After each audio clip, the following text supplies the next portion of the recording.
अस्सलाम वालेकुम जी स्टूडेंट्स। आज हम फार्माकोग्नोसी का लेक्चर नंबर 3 पढ़ रहे हैं, जिसका नाम है टर्मिनोलॉजीज इन फार्माकोग्नोसी। स्टूडेंट्स, कोई भी प्रोफेशनल डिग्री हो उसकी अपनी टर्म्स होती हैं। जैसे आप मेडिकल में आए हो, बहुत सारी नई नई टर्म्स आप सीखोगे, बल्कि आपको सिखाऊंगा भी सही मैं। तो इस तरह कोई भी सब्जेक्ट हो, जिस तरह फार्माकोग्नोसी है या कोई और भी सब्जेक्ट हो, उसकी अपनी टर्म्स होती हैं। इसलिए इसमें जो है स्पेशल इसने फार्माकोग्नोसी ने अपनी टर्म्स दी हैं, क्योंकि इनमें ज़्यादातर दरख्तों का, पत्तों का इस्तेमाल होना है। तो उसी लिहाज से ये सारी टर्म्स हम पढ़ेंगे। टर्मिनोलॉजी क्या होता है जी? मुख्तलिफ लफ्ज़ या लफ्ज़ों का मजमुआ को हम टर्मिनोलॉजी कह सकते हैं, या इसको हम यूँ कह सकते हैं, words are combination of words which are used in any professional studies known as terminologies. तो शुरू करते हैं जी। सॉरी, गला ख़राब है आज। एक्वेलिसेंट पहले नंबर पे यहाँ पे लिखा आ रहा है एक्वेलिसेंट, आगे लिखा हुआ है स्टेमलेस, यानी कि इसमें तना नहीं होता। कुछ पौधे ऐसे होते हैं, कुछ जिनमें तना नहीं होता, जिसमें एलोवेरा भी एक उसकी जो मिसाल है, एग्जांपल है। इस पे आपको तस्वीर भी मैं दिखाऊंगा कुछ पौधों की, जो बगैर तने के होते हैं, तो ज़मीन से ही वो एक अपना जो उसका होते हैं, अपने पत्ते निकल आते हैं। तो इसमें तन्ना एब्सेंट होता है। ए मीन एब्सेंट, क्वालिसेंट मीन तन्ना। एब्सेंट होता है इसमें तन्ना। ठीक हो गया जी। आगे है जी एसिरोज। एसिरोज का मतलब है आगे निडल, निडल शेप लिखा हुआ है। कुछ पत्ते ऐसे होते हैं जो निडल की तरह होते हैं, पतले पतले, बारीक बारीक, जो ज़्यादातर नादरन एरियाज में पाए जाते हैं। हमारे इस बहावलपुर में भी एक दरख्त पाया जाता है, मुझे उसका नाम तो नहीं आता, लेकिन उसके भी पत्ते ऐसे ही होते हैं, नीडल लाइक। ठीक हो गया जी। यहाँ पे मैंने आपको तस्वीर भी दिखाई हुई है। अच्छा जी, इसके बाद है ए सेकुलर या एसिकुलर कहा जाता है। इसका भी निडल शेप जो है, इसके पत्ते होते हैं, लेकिन इसमें और एसी रोज में फ़र्क जो है वो आप समझ लें। एसी रोज के अलग अलग होते हैं पत्ते, जबकि इसके गुच्छे नुमा पत्ते होते हैं, यानी एक गुच्छा होता है, उसके साथ जो है वो निडल लाइक जो है वो पत्ते होते हैं। उसके बाद है एक्यूट। एक्यूट का जो मतलब है, उसकी टिप नोकदार होगी, पीछे से वो एक गोल पत्ता होगा, आगे टिप नोकदार होगी। यहाँ पर मैं आपको तस्वीर भी दिखा रहा हूँ। तो इसको अक्यूट कहते हैं, यानी ये साइडों से इसकी साइडें कर्व भी हो सकती हैं, यानी इस शेप में भी हो सकता है, इस शेप में कर्व भी होके फिर आगे से एक अपना बारीक सा जो है उसका शार्प कॉर्नर निकल आता है, या उसका एक होता है। अ, उसके बाद है जी एंगुलर। एंगुलर भी ऐसे ही पत्ते होते हैं, जो यानी किसी भी पत्ते की पोजीशन को देखते हुए उसके साथ पत्ते की तने के साथ पत्ता जुड़ा होता है। ये आपको तस्वीर में भी दिखा देते हैं। तो बनाना के पत्ते भी ऐसे ही होते हैं। उसके बाद एक्सेस। एक्सेस का जो है, हम इसको कह सेंट्रल पार्ट कह सकते हैं, या इसको हम तना भी कह सकते हैं, या main part, central part of plant is considered at axis, यानी जो दरमियान में मेन पार्ट होता है जिस किसी भी पौधे का, मेन तने को एक्सेस कहा जाता है। उसके बाद है बेसल। अब बेसल जो है पत्ते, ये तस्वीर में आप देखें, ये बिल्कुल नीचे से पत्ते निकले हुए हैं। पत्ते पौधे की बेस से जो है वो निकले होते हैं, इसे इसको बेसल कहते हैं। और इसकी जो इसका जो अपोजिट यहाँ पे लिखा हुआ है, वो उसका मतलब होता है, बल्कि बेसल जो है वो उसके पत्ते आपके सामने निकले हुए हैं, नीचे से ही निकले हुए हैं।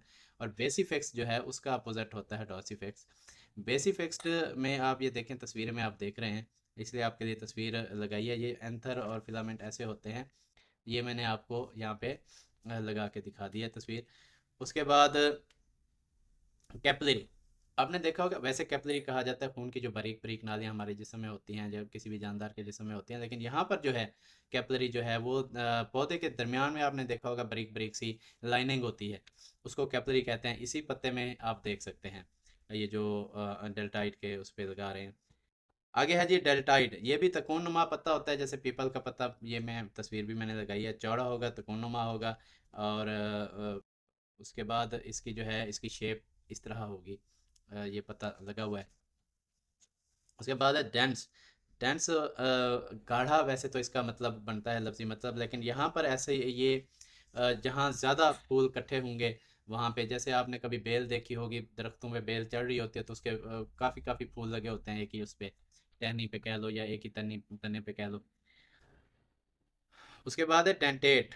इस ये देखें, ये पत्ता आपके सामने लगा हुआ है। इसका डेंटेट का मतलब होता है अ, दांतों की शक्ल का पत्ता। ठीक है ना, ये मेरे ख्याल में गुलाब के फूल के, अगर आप गुलाब के पौधे के देखें, उसके पत्ते भी ऐसे ही होते हैं। उसके बाद है एक्सुडेट। एक्सुडेट का जो लफ्ज़ी मतलब है वो है बाहर निकलना, किसी चीज़ का बाहर निकलना। आपने अगर कभी एक्सपीरियंस किया हो कि कुछ पत्ते या कुछ दरख्तों के तने ऐसे होते हैं कि उनको अगर आप कट इंसियन लगाते हो, थोड़ा सा कट लगाते हो, तो उसके अंदर से दूध नुमा या वैसे कोई उसके अंदर से गूंद नुमा चीज़ निकलने लग जाती है, उसको एक्सुडेट कहते हैं। यहाँ पे ये तस्वीर भी लगी हुई है। हमारे इस एरिया में आग का दरख्त है या बोहड़ का दरख्त है, और बल्कि बोहड़ का दूध जो है बड़ा मशहूर है। तो उसका उनके पत्तों को जैसे ही आप तोड़ते हो तो उनके अंदर से दूध निकलना शुरू हो जाता है। इसको कहते हैं एक्सुडेट, यानी सिक्रीशन जो बाहर की तरफ निकलती है। उसके बाद है जी गाल। गाल ये कहते हैं पौधे के ऊपर ना कोई एबनॉर्मल ग्रोथ हो जाए। वैसे तो ये किसी इंसेक्ट्स के काटने से होती है, लेकिन एबनॉर्मल ग्रोथ जो गाल हो जाती है किसी पत्ते पर या किसी दरख्त पर, उसको गाल कहते हैं। नट गाल इसके जो है एग्जांपल है। और ये पैक्टस इम्पेक्टोरिया का कहते हैं कि ये एक इंसेक्ट है। वो अगर काट दे तो वहाँ पे ये नट गाल निकल आता है। ये तस्वीर भी लगी हुई है, पर काफ़ी मोटा सा होता है। उसके बाद है जी ग्लैबरस। इसका मतलब होता है कि पत्ते जिनके में कोई बाल ना हो, ऐसे पत्ते जिनके ऊपर कोई बाल नुमा ग्रोथ ना हो, बिल्कुल फ्लैट पत्ते हो, स्मूथ हो। उसके बाद है ग्लैंड। ग्लैंड वैसे तो आपने सुना होगा, हमारे जिस्म में भी ग्लैंड होते हैं, लेकिन यहाँ जो ग्लैंड का मतलब आ रहा है वो कहता है कि पौधे में एक ऐसा गड़ा होता है या एक ऐसा उभार होता है, गोमर सा बना होता है बाहर की तरफ, उसको ग्लैंड कहा जाता है। उसके बाद है ग्लैंडुरल। ग्लैंडुरल इसका मतलब है छोटे उभार, स्टिकी छोटे उभार। इसको आप यूं कह सकते हैं कि कोई आप पौधा आपने देखा हो कि पत्ता हो, उसके ऊपर ऐसे खाद जैसे बारीक खाद होती है, खाद नुमा ऊपर जो ग्रोथ है उसको ग्रैंडुलर कहा जाता है। उसके बाद ग्लैंस है जी, कहता है जी ड्राई डाइहेसेंट फ्रूट बोर्न इन अ क्यूपल, यानी कोन नुमा क्यूपल के अंदर जो फ्रूट पैदा होता है उसे ग्लैंस कहते हैं। हैबी हैबिट लिखा हुआ है या हैबिटेट है, ये साफ पढ़ना नहीं आ रहा। मुकम्मल पौधा कैसा दिखता है उसको कहते हैं हैबिटेट, यानी पौधे की जो मुकम्मल साख्त है उसको हम कहते हैं लीफलेट।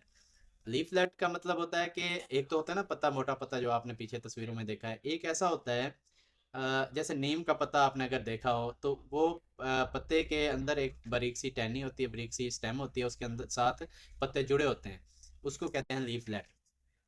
ठीक है जी। उसके बाद है जी ओवेरी। ओवेरी का जो है वो कहता है जी the basal portion of a pistil where female germs cells develop into seeds after germination.